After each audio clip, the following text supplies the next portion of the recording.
नमस्कार. नेहरू सायन्स सेंटरमधील हे काही इथे प्रयोग दाखवले आहेत. ह्याच्यामध्ये फक्त आपलं डोकंच कसं दिसतं, आपलं बाकीचं शरीर का नाही दिसत.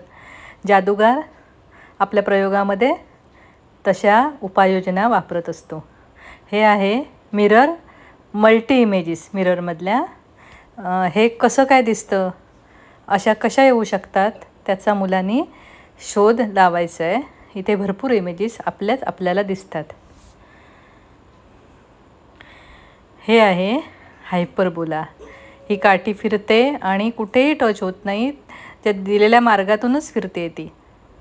याचा उपयोग कुठे होऊ शकतो तेही आपण कुठे होऊ शकतो उपयोग तेही मुलांनी शोधायचं आहे. डोक्याला चालना देणाऱ्या अनेक गोष्टी इथे आहेत आणि त्याचा व्यवहारात उपयोग कसा करायचा या प्रयोगांचा, ते टेक्निक आपण समजून घेऊ शकतो आणि त्याचा पुढे आपल्याला उपयोग होऊ शकतो. समोर करून दाखवल्यामुळे चटकन लक्षातही राहते. इथे 3D इमेज तयार होते फास्ट फिरल्यामुळे.